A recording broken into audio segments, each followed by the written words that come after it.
मेरे दोस्त, यदि आप किसी भी स्थिति में अपनी आत्मरक्षा और अपनों की रक्षा के लिए मार्शल आर्ट सीखना चाहते हैं तो मेरा ये यूट्यूब चैनल आपके लिए है।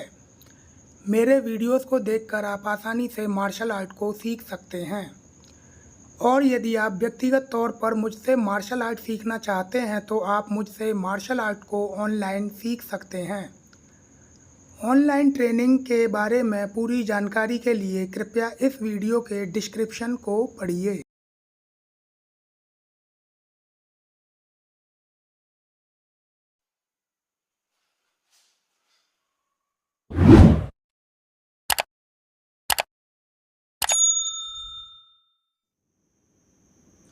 नमस्कार, मैं हूं प्रभात और इस वीडियो में मैं आपको बताने जा रहा हूं कि मार्शल आर्ट में सेकंड हुक पंच को किस तरह से थ्रो किया जाता है। इससे पिछले वीडियो में मैंने बताया था कि मार्शल आर्ट में फर्स्ट हुक पंच को किस तरह से थ्रो किया जाता है। तो यदि आपने वो वीडियो नहीं देखा है तो वो वीडियो आपको मेरे चैनल में मिल जाएगा। आप मेरे चैनल में जाके आसानी से उस वीडियो को देख सकते हैं या फिर ऊपर कॉर्नर पर आ रहे डायरेक्ट लिंक पर हिट करके आप सीधे ही उस वीडियो को देख सकते हैं। तो पहले आपको उस वीडियो को देख लेना है और उसके बाद में ही आपको इस वीडियो को देखना है। तो चलिए अब मैं आपको बताता हूं कि मार्शल आर्ट में सेकंड हुक पंच को किस तरह से थ्रो किया जाता है। तो वीडियो को आपको अंत तक काफी ध्यानपूर्वक देखना है और समझना है। तो चलिए शुरू करते हैं। ओके, तो सेकंड हुक पंच को थ्रो करने के लिए सबसे पहले आपको अपनी प्रॉपर फाइट पोजीशन में आ जाना है।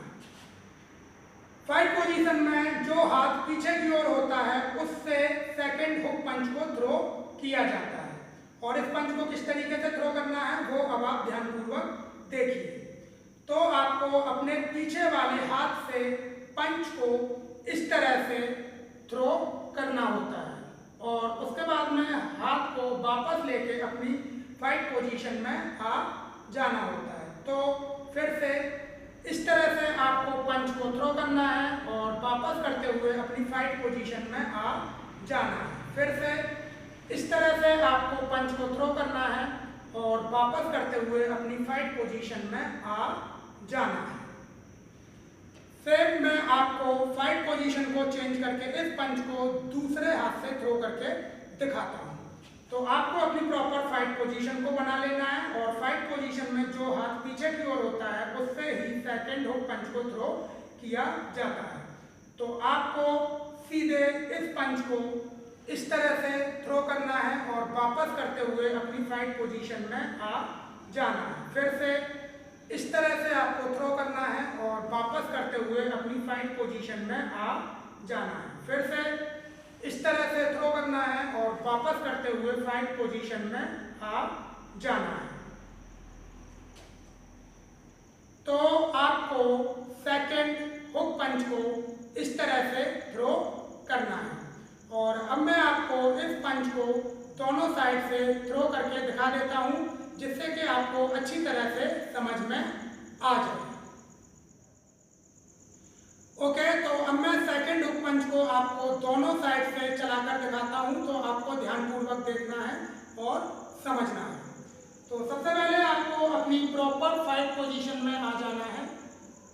उसके बाद में आपको अपने पीछे वाले हाथ से सेकंड हुक पंच को थ्रो करना है।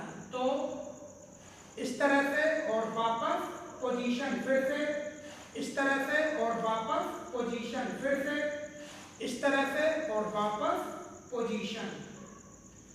और फिर मैं आपको इस साइड से चलाकर दिखा देता हूं तो ध्यानपूर्वक देखिए।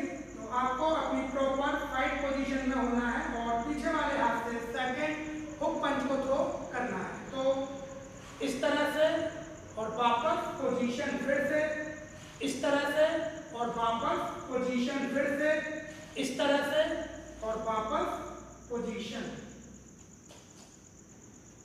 तो इस तरह से आपको सेकंड हुक पंच को थ्रो करना होता है। और अब मैं आपको बताता हूं कि आपको इस पंच को लगातार किस तरह से थ्रो करना है। ओके, तो सेकंड हुक पंच को लगातार थ्रो करने के लिए आपको अपनी प्रॉपर फाइट पोजीशन में आ जाना है। आपको पंच को थ्रो करना है और वापस अपनी फाइट पोजीशन में आ जाना है। तो इस तरह से, फिर से इस तरह से, फिर से इस तरह से। और सेम मैं आपको फाइट पोजीशन को चेंज करके इस पंच को दूसरे हाथ से चलाकर दिखाता हूँ। तो आपको अपनी प्रॉपर फाइट पोजीशन में रहना है, पंच को थ्रो करना है और वापस अपनी फाइट पोजीशन में आ जाना है। तो इस तरह से, फिर से इस तरह से, फिर से इस तरह से। तो इस तरह से आपको सेकंड हुक पंच को लगातार थ्रो करने की प्रैक्टिस को करना है। और अब मैं आपको बता देता हूं कि आपको तेजी के साथ में सेकंड हुक पंच को किस तरह से थ्रो करना है। ओके, तो सेकंड हुक पंच को तेजी के साथ में थ्रो करने के लिए आपको अपनी प्रॉपर फाइट पोजीशन में आ जाना है, पंच को तेजी के साथ में थ्रो करना है और वापस अपनी फाइट पोजीशन में आ जाना है। तो ये और ये। और फिर मैं आपको फाइट पोजीशन को चेंज करके इस पंच को दूसरे हाथ से चलाकर दिखाता हूँ। तो आपको अपनी प्रॉपर फाइट पोजीशन में रहना है, पंच को तेजी के साथ में थ्रो करना है और वापस अपनी फाइट पोजीशन में आ जाना है। तो ये, फिर से ये और ये। तो इस तरह से आपको सेकंड हुक पंच को तेजी से थ्रो करने की प्रैक्टिस को करना है। ओके, तो ये था मार्शल आर्ट में सेकंड हुक पंच को थ्रो करने का तरीका जो मैंने आपको बताया। मुझे उम्मीद है कि आपको अच्छी तरह से समझ में आ गया होगा कि मार्शल आर्ट में सेकंड हुक पंच को किस तरह से थ्रो किया जाता है। तो आप अपनी मार्शल आर्ट की प्रैक्टिस में सेकंड हुक पंच को इसी तरह से थ्रो करिए। तो अपनी मार्शल आर्ट की प्रैक्टिस को लगातार करते रहिए मेरे साथ में। मिलता हूं मैं आपसे अगले वीडियो में।